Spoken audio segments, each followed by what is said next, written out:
Oh, hell yeah.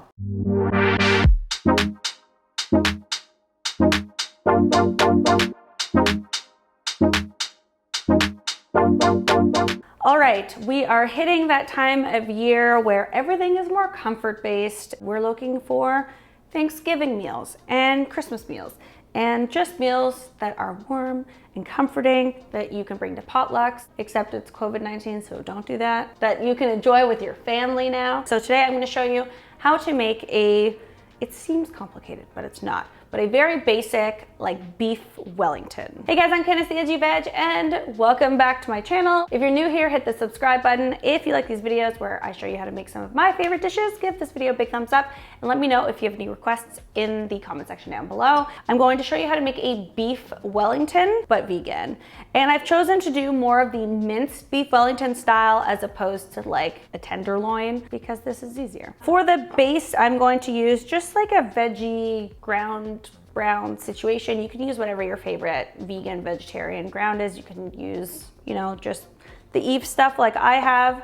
One of my go-tos. It's, wallet friendly. It's easy to use. You can use Beyond Meat or Light Life or Gordan or whatever ground beef that you want. And then mushrooms, and we're gonna create like a little mushroom, almost like a mushroom stuffing and a ground beef, wrap it in a puff pastry, stick it in the oven, and there you go. This is also a great recipe that you can freeze, so you can make it ahead of time if you want, and then freeze it. And then when you need it, just stick it in the oven. All right, I'm going to start with the kind of ground beef portion of it. So like I said, I have just this is just Eve's ground around and a little bit of seitan that we've minced, but for the base and to give it like a nice robust beefy flavor, I'm going to use water, and this is like a no beef type bouillon. This one is better than bouillon. You can just use vegetable bouillon if you want. So I'm going to add the water to the pot. I'm just going to add the appropriate amount of bouillon and just mix that around until it's combined.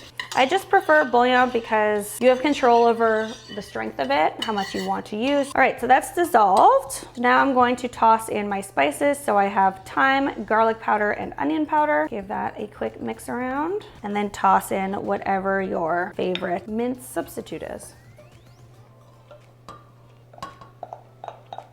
Mix that around and then lower the heat to a simmer. Cook that, I don't know, for like 10-15 minutes or so. We're going to make the mushroom filling while this is simmering. If you find that it's getting a little bit dry, just add a little bit more water, and I'm going to just cover that. All right, in another pan, I'm going to create this mushroom paste stuffing. Not really stuffing, I keep calling it stuffing, but it's definitely not stuffing. But we're going to make that in just a pan. Start with heating your olive oil or whatever oil you like to cook with. Use coconut oil or avocado oil or vegetable oil. The oil isn't the important part here. So heat that up, and then we're going to add in our onion, our garlic, and our mushrooms. Move that around, and then when it's kind of sizzling, add your mushrooms. Ooh, you can really smell that onion. All right, now you can add your mushrooms, like I'm going to.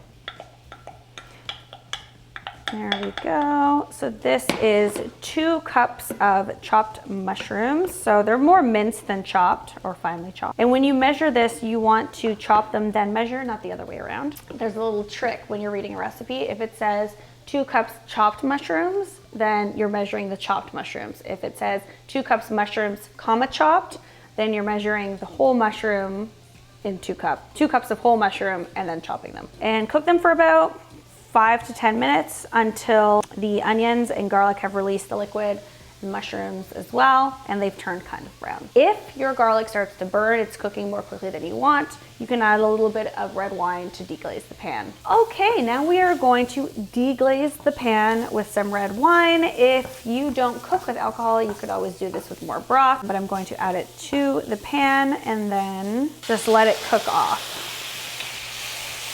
All right, now we're going to go back to our ground beef mixture, and I am going to just stir in some oats. This is going to help it all kind of stick together. All right, mix that together, and then you can remove it from the heat and just let it cool down. You're going to have to let both of these dishes, both components, so both the mushrooms and the beefy middle part. You're gonna have to let them cool completely or else it's going to melt your puff pastry. So I'm just adding the mushrooms to a bowl so it can cool down a bit faster than if it was sitting in the hot pot. The mushrooms definitely reduce by quite a lot. So if it feels like you're using too many mushrooms, chances are you're not. If you set them on top of a wire cooling rack, then it allows air to go underneath instead of just sitting on the counter. It'll help it cool a bit faster.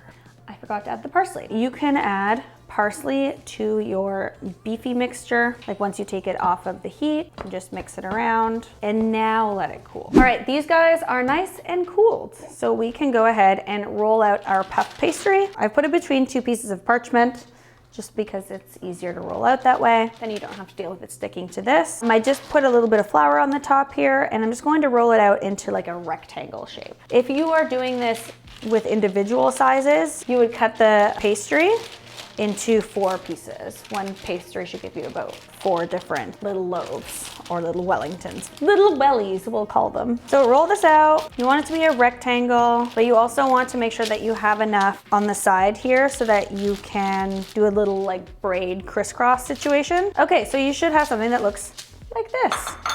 Now I like to do this right on the parchment because then you can just transfer it onto the sheet. Because this isn't like one big solid piece and it's going to be more like a solid loaf, transferring it could be precarious.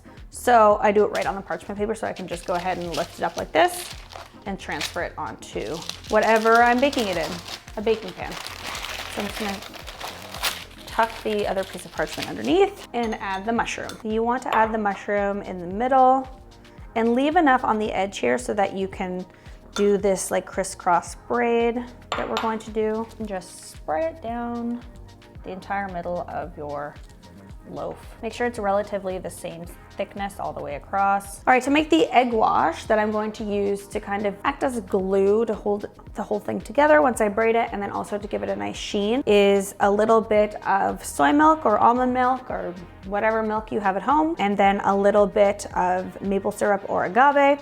What this does is it gives it a nice sheen. I've used aquafaba before, but I find that you don't get that nice like glossy sheen on top. It just kind of makes it crispy. So this will still keep it crispy and flaky.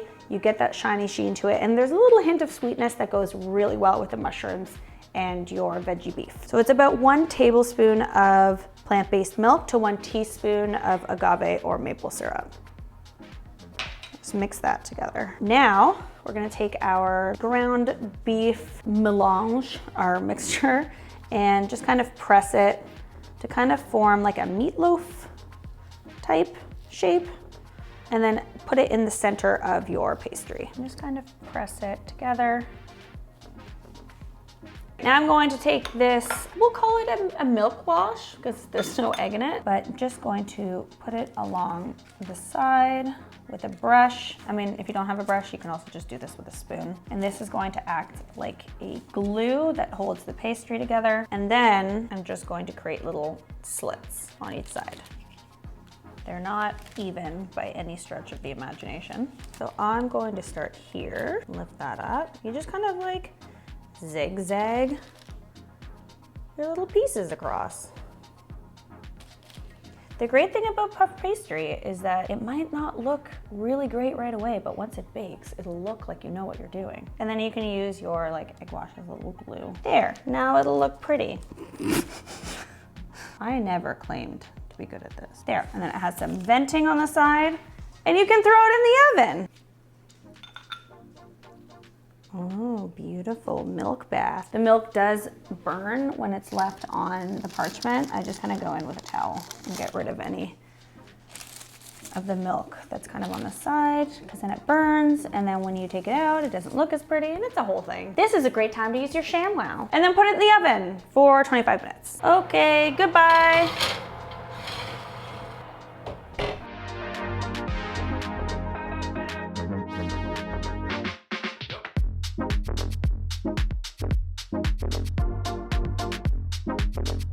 All right, so after 25 minutes, take it out of the oven, let it sit for at least 10. And what the sitting will do is it'll help it kind of just like settle. So when you cut into it, you won't end up with a mess of the filling. So it'll stay nice and uniform and almost like a loaf, and then you can slice into it like we have here. I've made some of my easy vegan gravy. You can serve it with that, or like cranberries if you're doing it for Thanksgiving or Christmas or whatever, with a side of green beans and mashed potatoes. Oh hell yeah. Who doesn't like something wrapped in a pastry, am I right? I'm just gonna dip it into the gravy because it's my gravy and I can. All right, if you like this video, give it a big thumbs up. If you have a request, you can leave that in the comment section down below. The recipe for this, as always, will be in the description box. And if you're new here, hit the subscribe button so you don't miss out on these recipes every single week. Bye. Yum.